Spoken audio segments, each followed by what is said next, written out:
Hey Pamela, hey Tammy.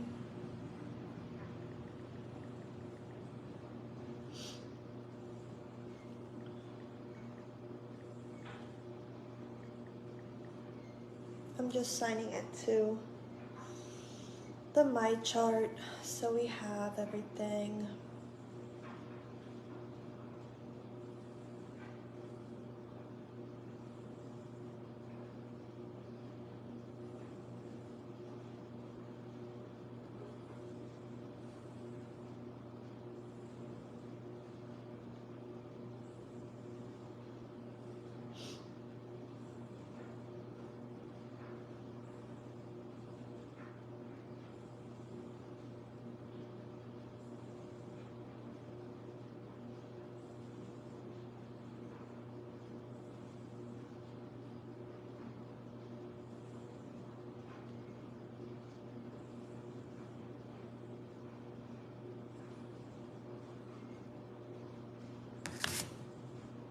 Hi Greta, hi Sheila, hi Judy, hi Bobby Joe, hi Claudia.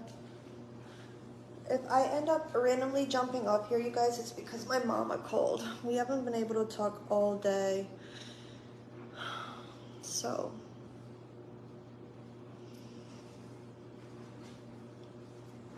hey Anna, I'm not gonna swipe away comments during this live because you guys are more than welcome to have questions for it during this live. Probably part 3 is when I'll be turning off comments, but I'm gonna split it up into different parts. So what the heck? So that people have different opportunities to catch the replay, and so it's not all too much information at once. I don't want to bombard you guys like I was bombarded. We have a star party. Whoop whoop.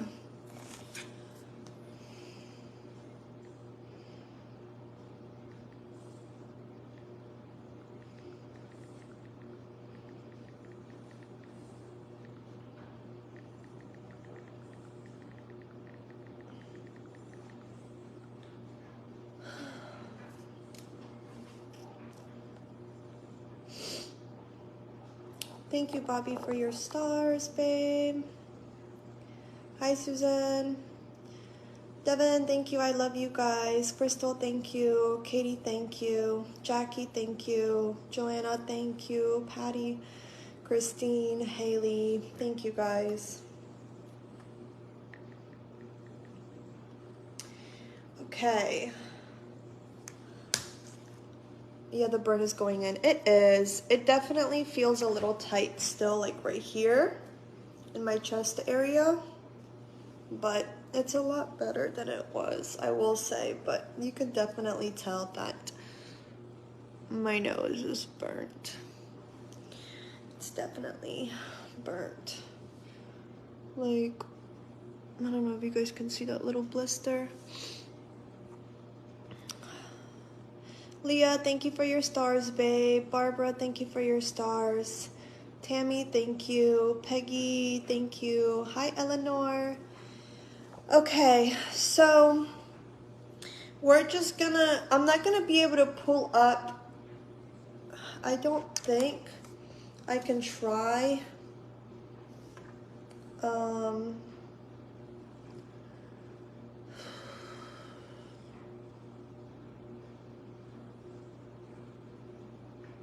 But I'm not seeing them. Let me click test results and maybe it's in there.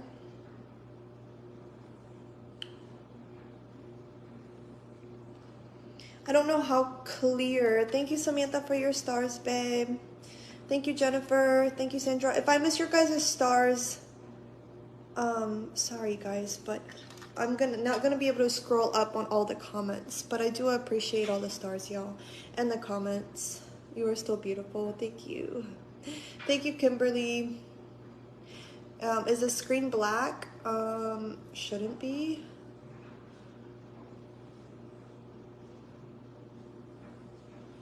Thank you, Tina, for your stars, babe. We are on the leaderboard. We are, as far as I know, unless it's changed. Okay, so like I said, this is going to be just like a part one. Thank you, Diane, for your stars, babe. So I'm gonna just go.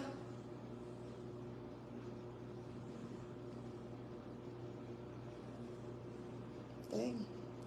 I'm just gonna go ahead and go in with the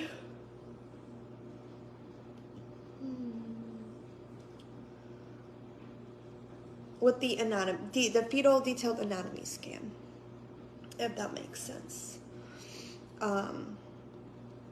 Okay, so obviously when we went and had this test done, y'all, I was 22 weeks. And I'm just gonna read to you guys what the notes say, and then I'm gonna try to do my best to explain it to y'all.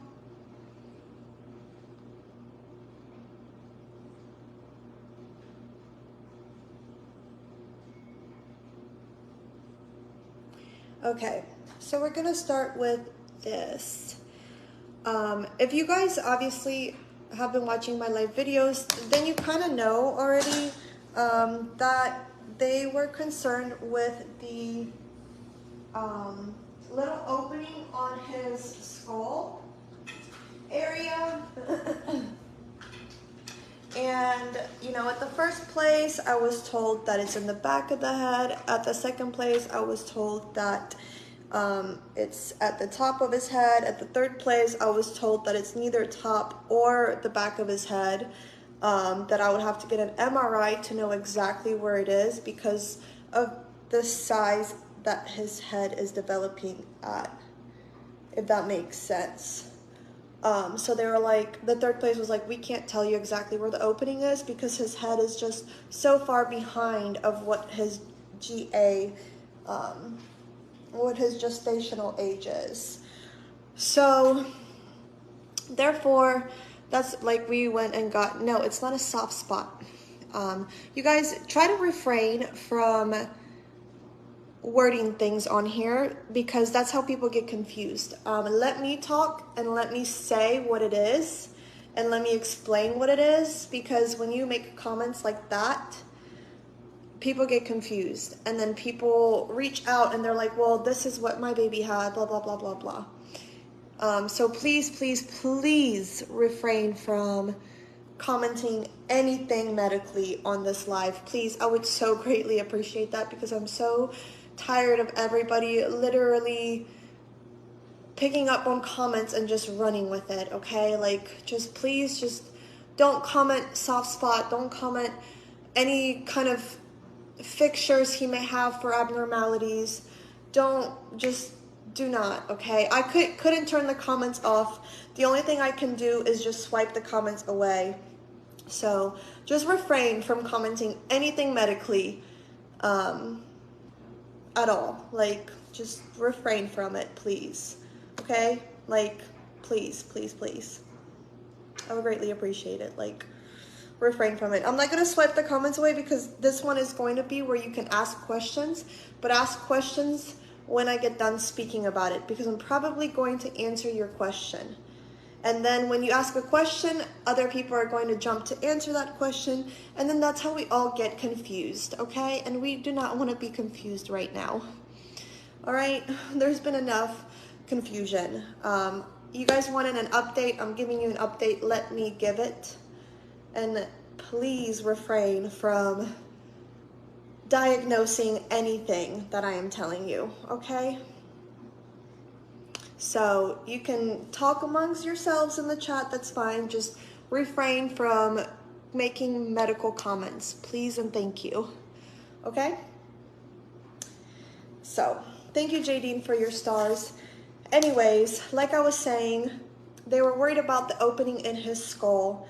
They couldn't place it at the third place of where it was compared to the first place and the second place. So therefore, even with what they were telling us with his survival rate and, you know, with his survival rate, whether he makes it all the way to full term or whether he becomes you know, not a viable fetus during my pregnancy, or whether or not he does make it through the labor and then dies a few hours after or a few months after, whatever it may be. We just ignored all of that because we wanted to get deeper testing and deeper MRIs and deeper scans, tests, whatever possibly we could get, because at this point, the way we saw it was, okay, he's already having all of these troubles that they're seeing. There's nothing we can do to change this. What difference does it make if we just wait a little bit longer and get a little bit more answers, you know? It's not going to delay him in development anymore waiting. It's not going to make a difference in the outcome of how he may be or anything like that. So we just said, hey, we're going to just take our time and do as many tests as we possibly can and just stay hopeful and hope for the best, right? So that's what we did. So we found out at 20 weeks, obviously, that there was abnormalities, and then the encephalocele, which is what he has, in the scans that they took at the first and second place. They said that you know, that happens early on in the pregnancy, and there are some studies as to why it happens, but there really isn't a medical term as to why it happens. It can just be an oopsie in the egg and the sperm when they come together and then form an embryo, and then that embryo turns into a fetus, you know, science, whatever it may be. And once that process starts, there is no reversing it, if that makes sense. So you don't really know your baby has an NTD, which is a tube defect, a neurological tube defect, if I'm correct. I could be saying something's wrong, but I'm just going, because I don't have any of this stuff on paper. I don't have access to that. They're printing it out for me. I had to pay for them to print it out, which I think is absolutely crazy. So I don't have any of that information on like a my chart, but the other stuff I do have the information on. It's a neural tube defect, yes, but it's neurological. So neurological, same thing, because it's neurological. It has to do with, okay, anyways.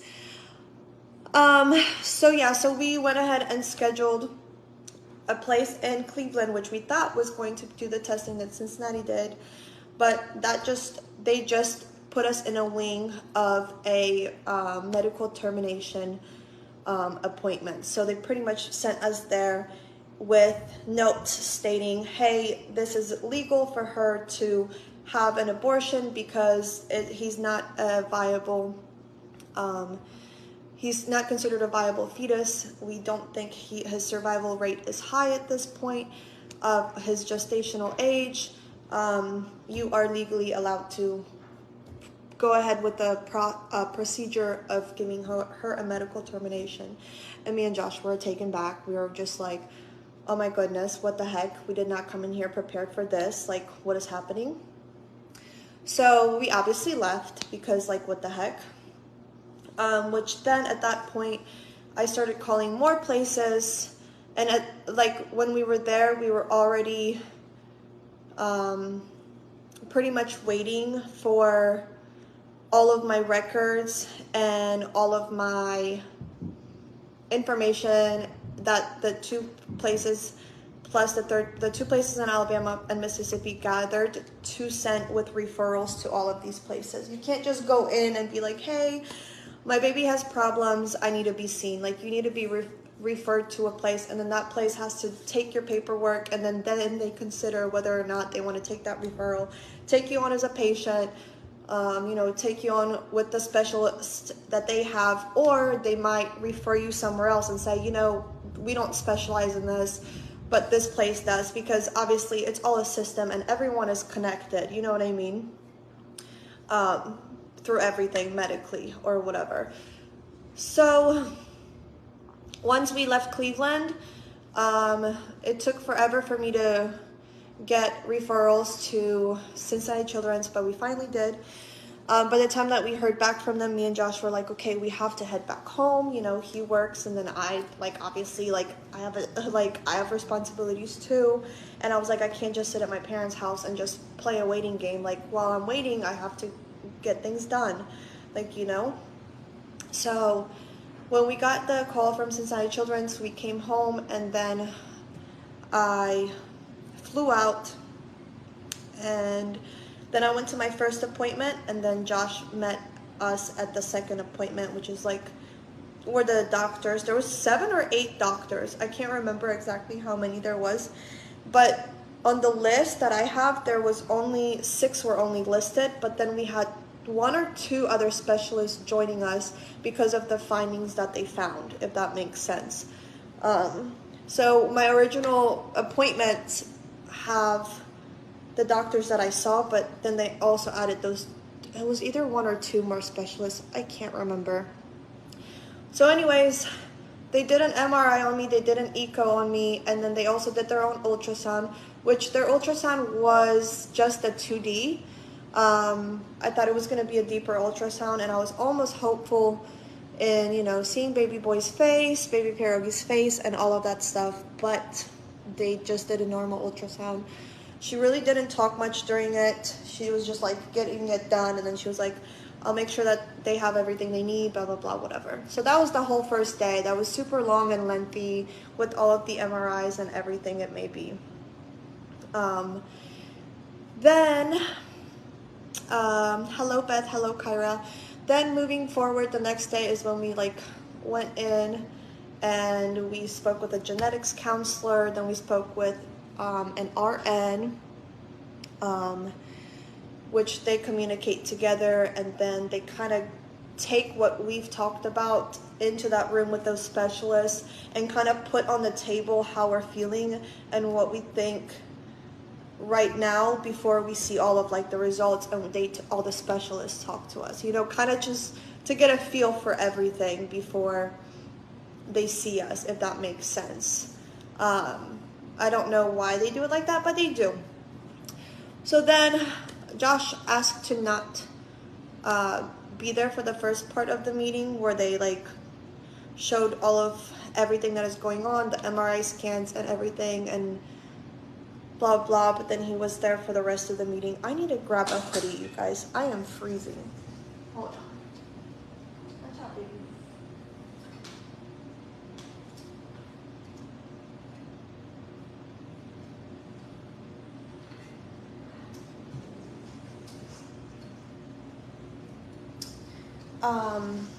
Hello, Julie.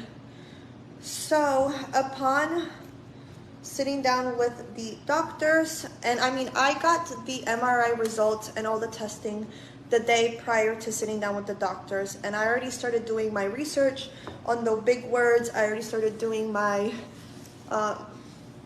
pretty much everything. I tried everything I could possibly do so that I could have the right questions and the right idea of what to expect and what to ask, if that makes sense. So I went based, oh, the zipper's broken.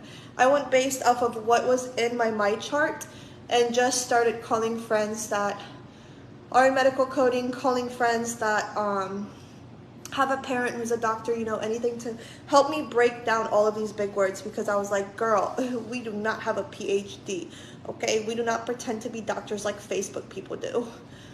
So upon all of that, like I kind of like started comprehending what was happening. So I was able to text Josh and his mom and kind of give an idea of what to expect tomorrow, because I didn't want him coming to the appointment and then just getting hit like a Mack truck with all of this information.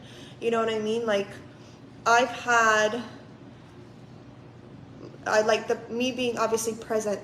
Obviously I'm present at my appointments, but like me being at my appointments and talking to doctors and hearing everything, like I have already had 3 weeks of all of this information, and then he was just coming in based off of what I've been telling him. Like he has not been in a room with a medical specialist, like a doctor or anyone, to be like, this is what's happening, this is what's going on. So you know, I just didn't want him to like go in there and be like, what the fuck? So I was just like, I'm telling you because I just want you to have an open mind that this is what's happening, so that when you go in there, it's not as much of a shock. Like, I was like, I don't know a definite as to what's going on, but this is what is happening, and this is what, you know, we're being told. So just be aware that, you know, like, this could be the worst, and then this could be the best of the situation, if that makes sense. So pretty much, I'm gonna just read the impression part of the visit from the anatomy scan, MRI, and ultrasound, as well as the amniocentesis testing, whatever it may be. So the impression pretty much states that, like, I don't know if you guys know what like impression means and all of that. So pretty much just like they're dumbing it down for us in a small paragraph, because we could sit up here and read, you know what I mean, everything that says, like the report says, like the targeted anatomy, this is the blah blah blah whatever, but the impression is pretty much just like, this is what's going on, you know what I mean, like boom. So with that being said, his body is measuring normal, his weight is measuring normal, but obviously his head is measuring almost a whole month behind of what he is actually aged at, if that makes sense. So his head in some parts and of the diameter, whatever you want to call it, I'm not gonna be technical with it because, like I said, like, no, it's called an impression, Joanna, not a summary.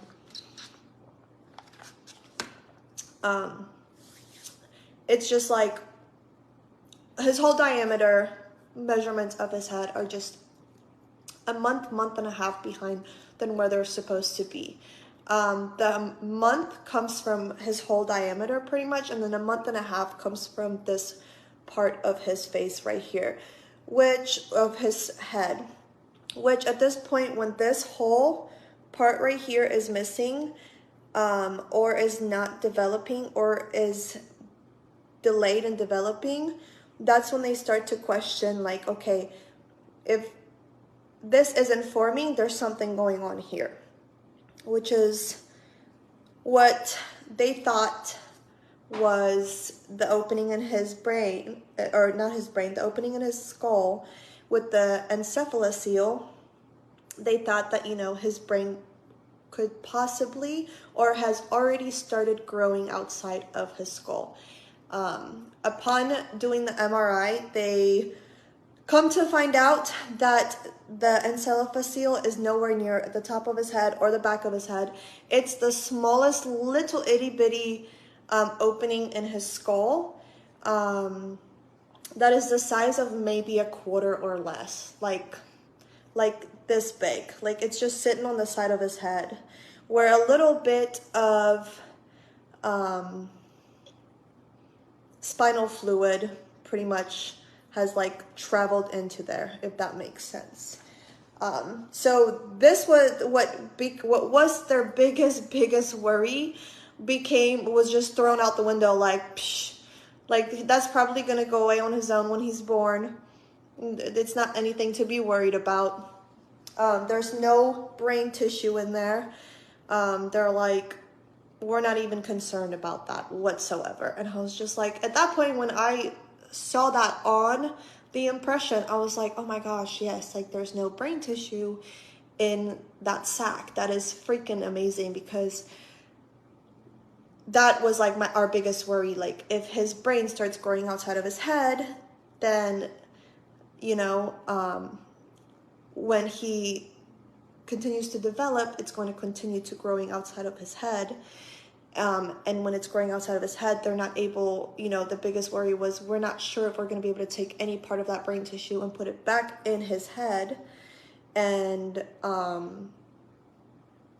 if it'll be functional, like if it'll actually be salvageable, if that makes sense. So I was like, woohoo! And then I continued reading and I was like, oh fuck. Excuse me. This is the part that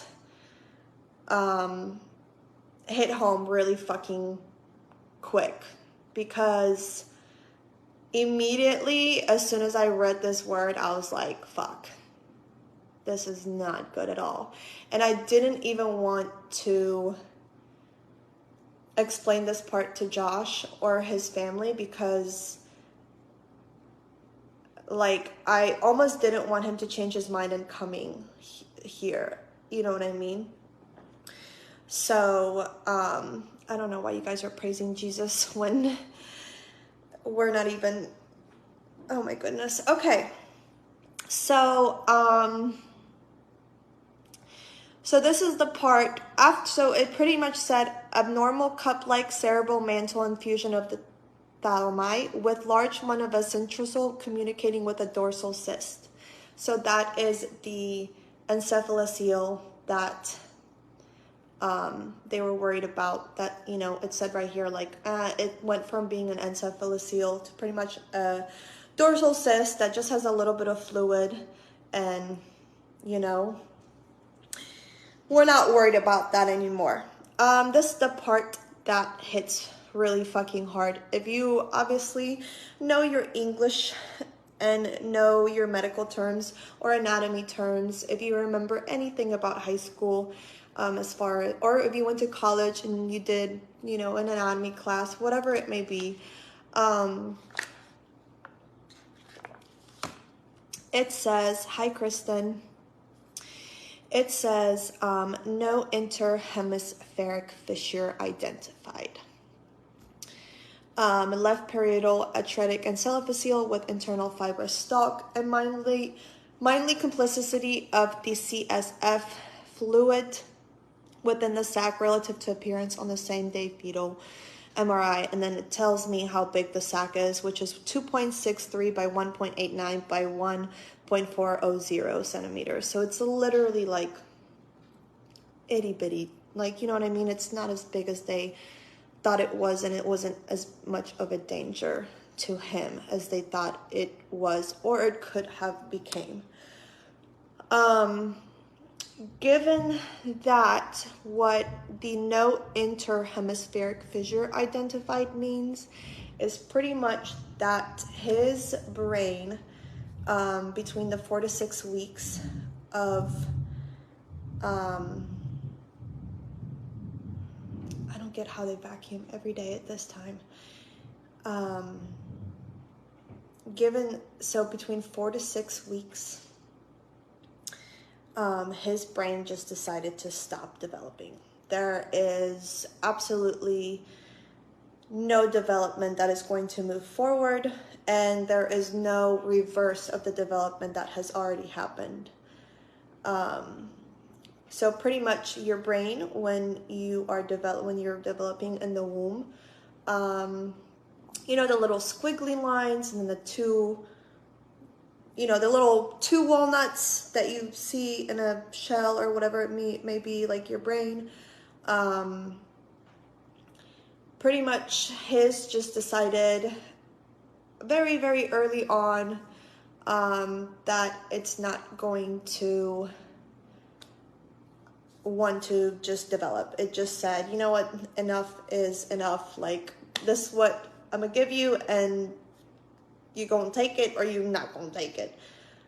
So what that means is that right now, with him being 22 weeks during this testing, his brain measures at 4 to 6 weeks. So there is no development of the brain after about 6 weeks. They can't pinpoint exactly when the brain stopped developing, but they said it just never, this is the part I get really sad about, it just never continued.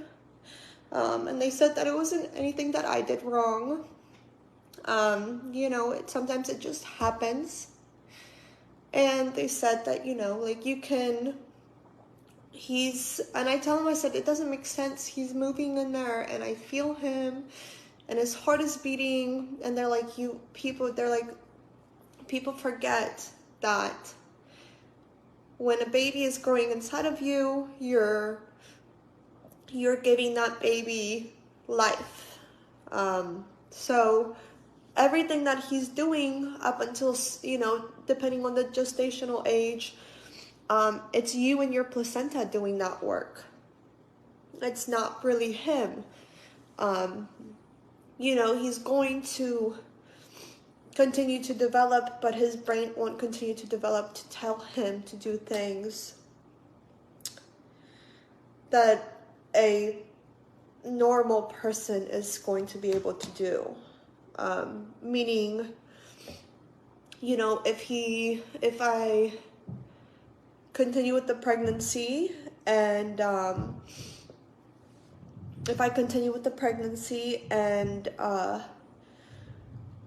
I, you know, give birth, whether it's 4 weeks before my due date, 6 weeks before my due date, whatever it may be, they said with the development of his brain, he probably wouldn't even survive labor. And they said, you know, this is related to the Cephaly group of, I'm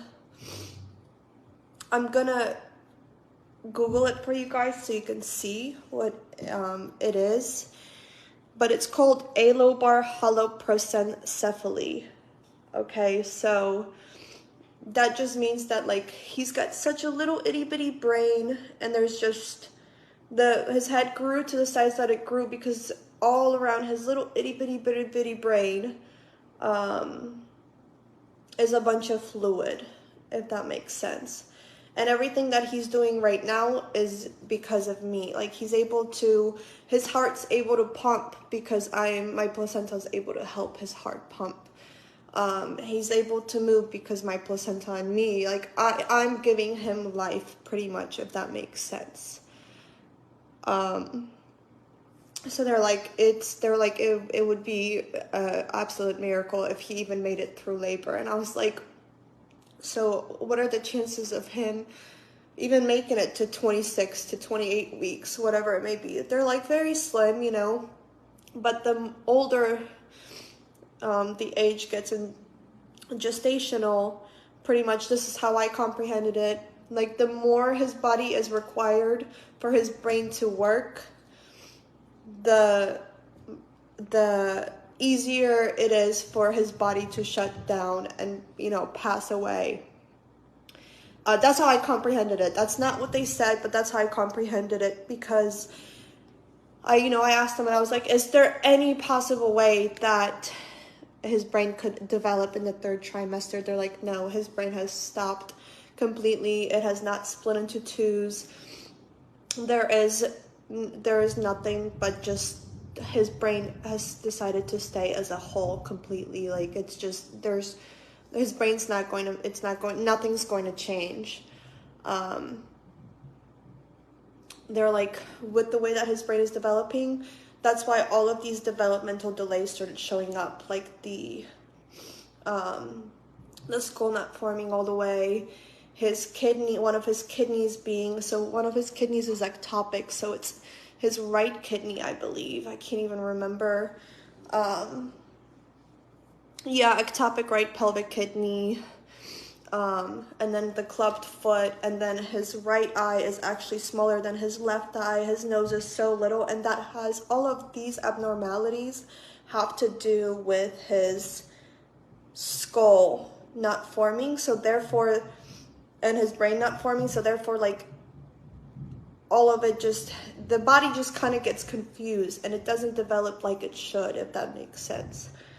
And they said, if he does make it through labor, he's only going to live probably a few hours, and if he does live longer than a few hours, he will not reach the age of 1. They said this is a baby that's going to need 24/7 round the clock machines to keep him alive, pretty much. She was like, if it's not going to be a breathing machine, oxygen or anything like that, it's going to be a feeding tube. If it's not a feeding tube, it's going to be, she was just like, she was like, you know, this is why we recommend termination, because even if your baby survives a few hours, he's just going to be sitting in the NICU, just being pumped and pumped and pumped and pumped. And I was just like, oh my God, like what the heck? She was like, your baby's brain is so underdeveloped that if he does survive those few hours, his brain isn't going to be able to tell him, hey, you know, it's time to breathe. Or his brain's not going to be able to tell his heart, hey, you know, you got to keep pumping to stay alive. His brain's not going to be able to tell him to swallow. His brain's not going to be able to do simple things like blink. It's just, they're like, it's just nothing's going to be able to just, like, she was like, he's just not going to be able to function, like, whatsoever. She was like, it's so uncommon for kids with this diagnosis to live any kind of a life. It's just, she was like, it is nearly like impossible.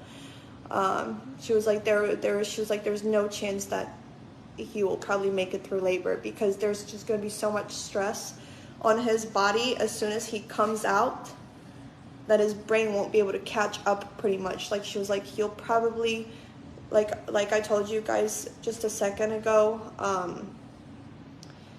you know, like, the older he gets in my belly, the more his brain is going to require to make function and do things, but he doesn't have a developed brain to do those things.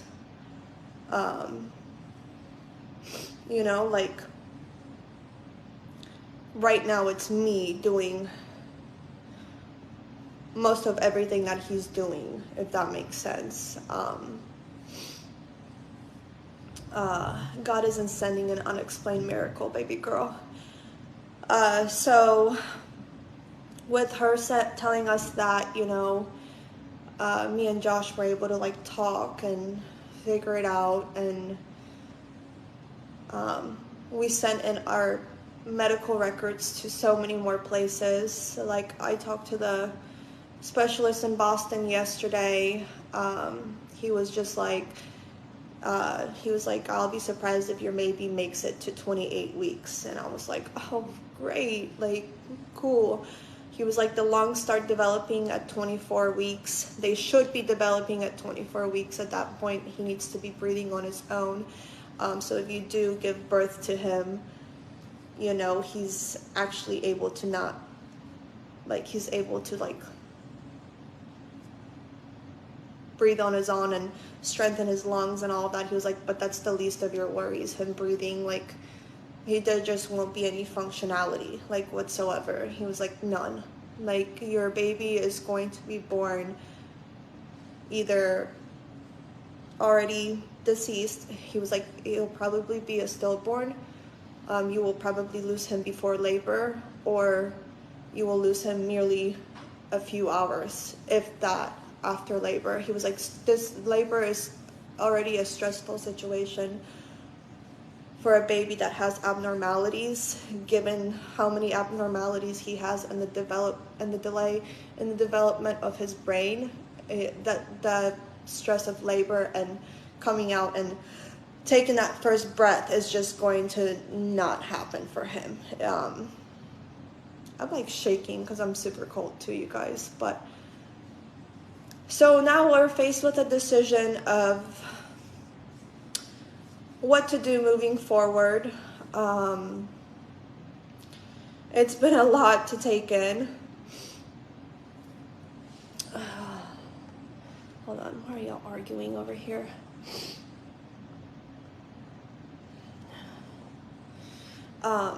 You know, like, we're not in denial anymore. We have come to the understanding you know, that this is real life, this is really happening. It's been really hard on us, obviously. I try to go day by day and not think about it, because when I do, I just break the fuck down. You know, I can see it crushes Josh. He doesn't really talk about it, but you can see it. I officially, you know, stopped listening to his heartbeat on Tuesday. Because I can't get myself to. We are going to be doing a belly cast tomorrow. My friend got me all this stuff because my friends, my personal friends, like here physically, not that you guys are my personal friends, you know, but they all know. So they've just been coming by and helping, keeping my mind occupied. Me going live has been really, really helpful. But we're just doing, you know, a little, as many things as possible that we possibly can with our timeline. You know, the doctor did say that if we decide to terminate, we have to do it soon, because, you know, the older he gets, the tougher it will be on my body as far as like doing the D&E. So they're like, you have to figure out what they're like. It's a horrible feeling having to put a timeline on when you want to take something away from you. But you know, like, the way I look at it is, and then the way I've explained it to Josh is, I would much rather have him have his heart stop on his terms. But I also don't want to risk him going all the way through labor and then just being plugged up to machines for weeks or months or whatever it may be, and then watching him suffer to try to even breathe, or you know, like, do any simple thing. And you know, they did mention that with him and the way he would be so dependent on those, on the NICU and those machines or anything like that, we wouldn't even be able to have like much skin-to-skin contact or visit him or, you know, do anything with him. But yeah, they were like, you know, like, you having a spinal cord injury, like, you have to take into consideration that this is a serious procedure, and, you know, you are more prone to infections as far as like any surgery goes. Any surgery is high in infection, but they're like, just taking into consideration that, like, you know, like, yes, we're worried about the baby, but we're also going to start worrying about you at some point, especially the further you go along. So now we're just stuck on that. They made 3 appointments for me. I just gotta, I guess, choose the date if we do choose one. And go. And Josh won't be able to be there, which crushed both of us even so, because it is a 3-day procedure, so he can't afford to call off work for a whole week. They do offer financial assistance as far as like covering the procedure, because insurance doesn't cover anything like this.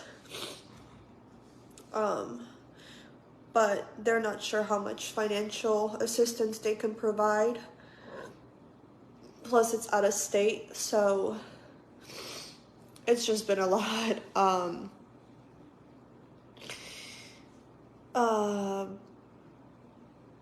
And yeah, and this is why I didn't want to come on and talk about it, because it's even more realistic. And now I'm just sitting here like, fuck. Yeah, Mama Helena's gonna meet me there. She's gonna meet me there. I have to go to Illinois. It's one of the states that, you know, allows medical termination with anomalies, with how far along I am. One of the appointments is actually set on the 6-month mark of how far along I am.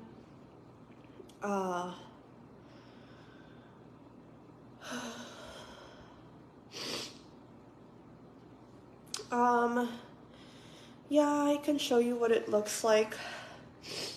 But yeah, his abnormalities, hold on, it logged me out.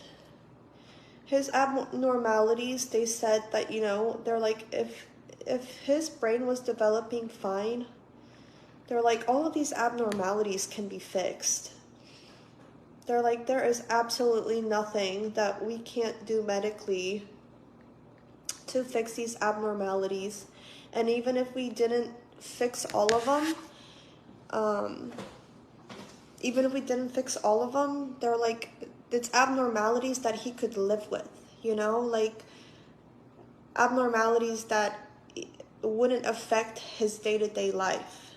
Abnormalities that, okay, yes, he may look a little different, but you know, every kid looks different, and sometimes some of us just don't look like the person next to us, you know what I mean?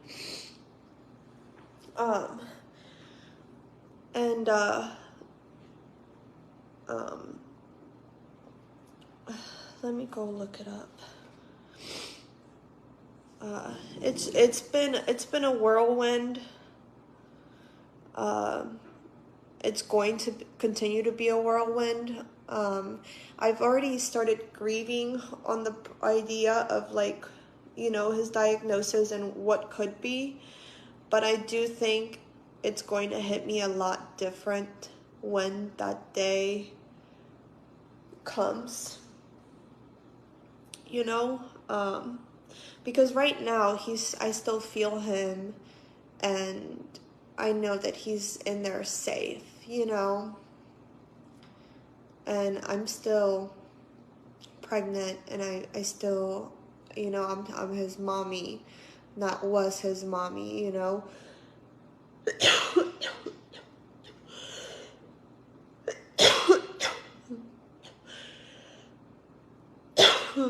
Damn. So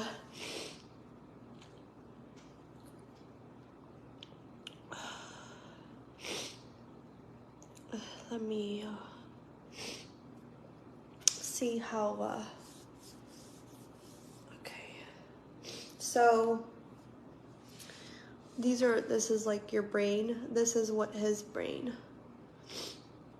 has developed and started to look like, not look like, but I don't know how to explain it, but you get the gist of it. And the abnormalities, you know, is, you know, all of the abnormalities that he has are connected to his diagnosis. So I don't know if you guys have ever seen a baby with a lobar haloprosencephaly, but a lot of them, which is why they were like looking to see if you had a cleft lip or anything like that, because a lot of babies with this condition will be born with like a very, very, very small nose and a cleft lip, to where that's where the feeding tube comes in, and the breathing tube and all of that stuff. Let me show you. You can like Google it and find it out on your own. I don't know why it's not loading. I knew that this was going to be a poop head of it, but on part 2 I will on part 2, I will show you guys like the MRIs, and you can see his abnormalities in like the MRI.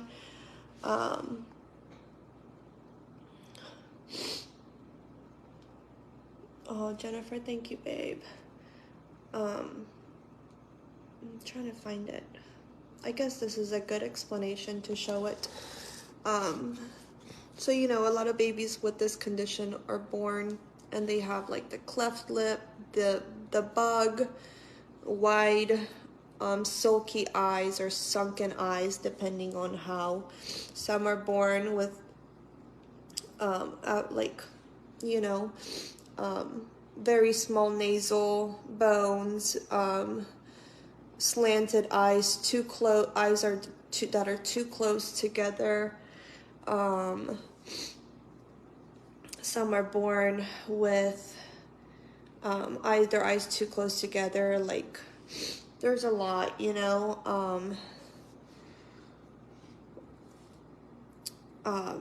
Some are born with so much underdevelopment where they don't even have like the skull or the structure of their eyes, so they're just, you know, gaping holes or whatever it may be. Some you know, development delays that if the baby doesn't have like the alobar brain delay development, they just have like, that can be overlooked. But yes, Amy, that's what they said. They're like, all of these abnormalities can be fixed through reconstructive surgery or anything like that. But they're like, with the way his brain has developed, you know, like, they're like, it's just not physically possible for him to have any, you know, any kind of life. Like, it is, like I said, these are just a little bit of the abnormalities that these babies face. But they did say that his right eye was smaller, measuring smaller than his left eye. He has the little itty bitty nose. He doesn't have a cleft lip or anything. Everything else formed correctly. His eyes are a little close together because of this very, very small nasal bone.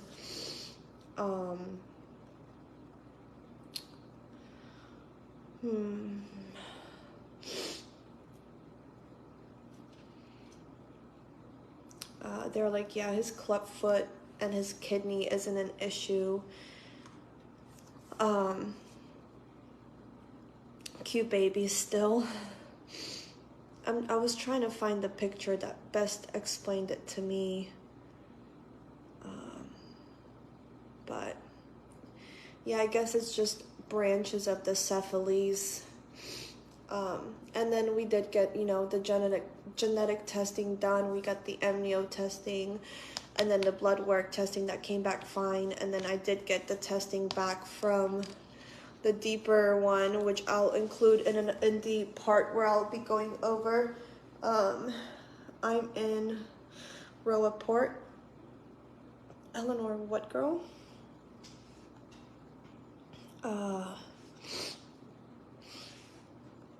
If you need to chat, talk, DM me. Yes, ma'am. I don't want to talk to anyone right now, no offense. I have barely talked to my mom about this, or my sister-in-law, or my sister. Like, I just want to be like, I just want to talk to Josh about it, you know? Not anyone else. So yeah, and that's why it's been nice that he's been here, because he's a realist, as far as like listening to me and letting me vent. But I'm also glad that he was there so he could see, because I know some of the weirdos on the internet are going to turn it to, oh, she terminated her baby, or she plans on terminating her baby because her and Josh aren't together, or she's lying about all these things with the baby so that her and Josh can be together. Like, it's just crazy with the comments I've seen. It's just absolutely insane. But miserable people do miserable fucking things, and you know, it is what it is.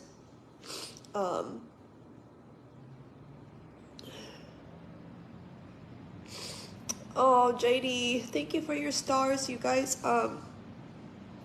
He won't be able to call off work for a whole week, but I appreciate it, you guys. We're just gonna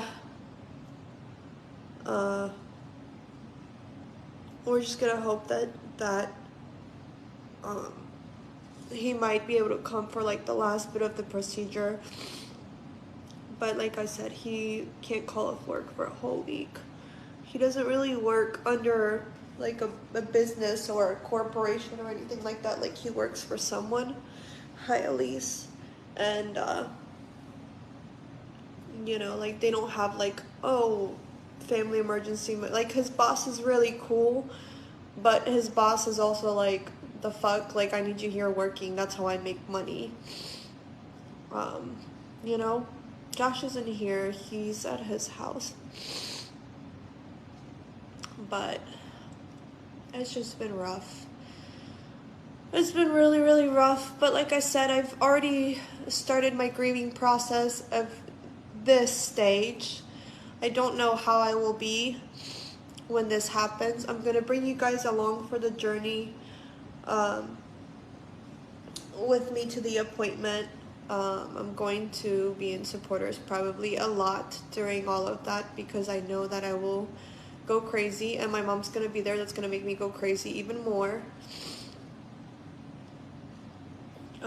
Thank you, Jennifer, for your stars, babe. And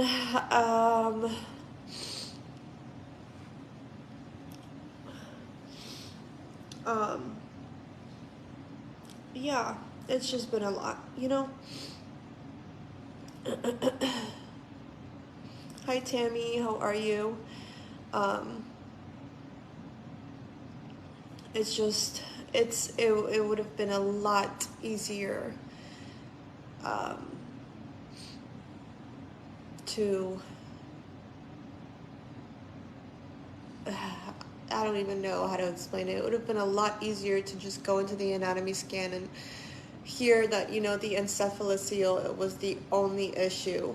And then to be told, like, oh, it's just a little cyst. And, you know, to be told the opposite of what they thought was wrong, and for them to find out all of this other stuff, it's just, it's mind-boggling. You almost don't want to, like, believe it, but then again, you have no choice but to believe it. And the thing is like, they are giving so many answers, but they're not answers, you know? Like, right now, we're just waiting on testing to see if there's any possibility that, you know, something like this can be genetic. Because, you know, it can be, but then again, it can't be. It's just, it's crazy. It's absolutely insane. Patricia, I'm actually not flying into Chicago at all. It's in Illinois, but it borders Missouri.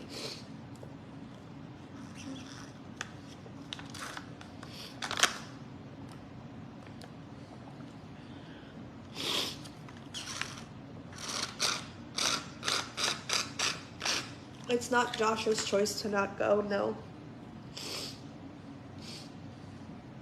Yeah, it's crazy how everyone said it was something different. But I'm very thankful that I was able to get further testing and get somewhat of the answers that I have received.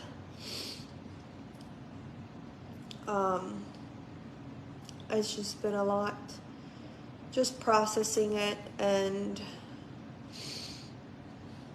half of my friends think I'm crazy for finishing the nursery. The other half are like, fucking do it, I'll help you. I didn't want to do a belly cast. My friend went and got all of the stuff for the belly cast today. She was like, I'm coming over tomorrow and we're doing a fucking belly cast, and we're gonna find something that you want to paint on that damn belly cast. she's like, I don't give a fuck what you say, like, you know. It's just been a lot, you know. I've been doing my best to come on live, and I'm still gonna continue to do my best.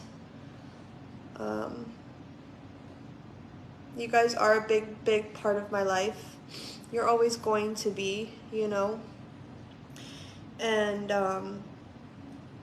sometimes when I just like read the comments, I'm just like, damn, like these assholes really don't know what someone's going through, and they're just on here just dogging them. So that's why I ask you guys, just don't acknowledge the negative comments and don't argue amongst yourselves, because that gets us nowhere, you know. It gets us absolutely nowhere. So I'm sorry that it was a late night update. My friend was here till about 8:30, so I got on as soon as I got off the toilet. My buddy said, girl, you need to go poop right now. And yeah. We also did pick a name, so I'll be sharing that with you guys come this week. I don't know if Josh has shared it with his family yet. So we did pick a name for him. We were thinking of names in Ohio, and then randomly the other day when I was on the phone with Josh, he was like, I do like this name that you suggested. So he has a name.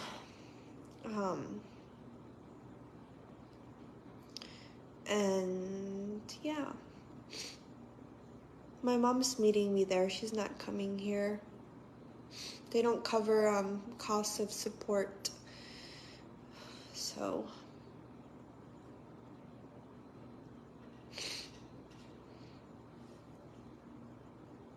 I'm not talking about me, Candace. I'm talking about everyone else. But yeah, moving forward, once I do go on regular live and speak on it and stuff like that, I'm probably going to speak on it for a few months, because I do want to, you know, use my platform to have anyone that has been through this, any kind of abnormality, loss, diagnosis or anything, you know, that it happens. And it's crazy how often it happens too. You know, you're sitting in a room full of doctors and you're like, why me? How could this happen to me? Like, what do you mean it's 1 in 10,000 or 1 in 500? But then you imagine it and you're like, how many more moms have sat in this chair and heard this diagnosis?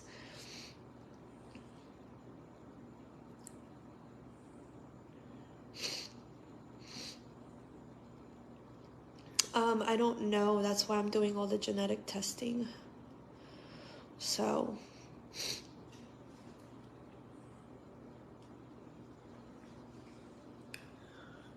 hi Felicia, I love you guys. But yeah, it's just like, then you start thinking about it. You're like, how many moms have sat in this chair and heard the same thing or something similar? I mean, your world just feels crushed. And it doesn't feel uncrushed anytime soon. It just continues to crush and crush and crush and crush even more. So it's just crazy.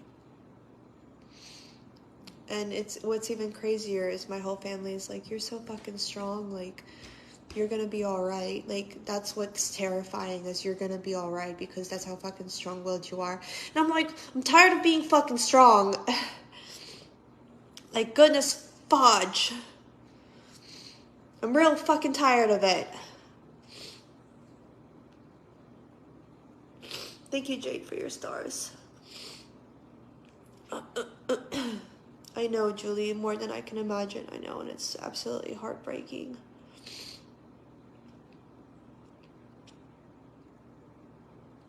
You know? So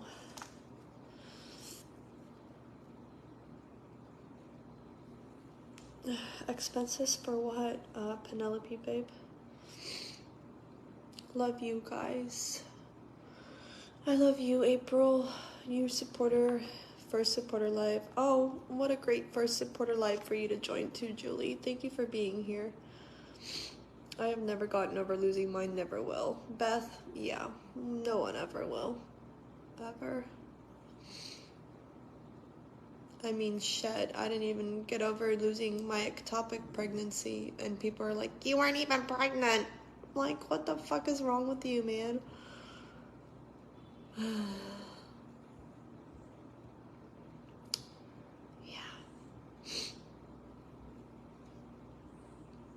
It's just been a whirlwind of shit.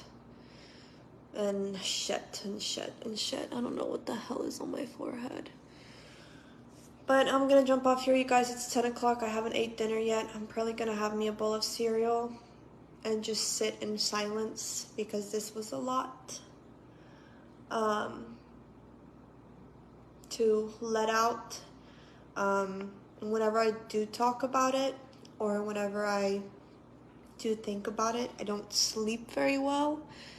So I'm just hoping and praying that I can get some sleep tonight because I am mentally fucking exhausted. And I will see you guys tomorrow.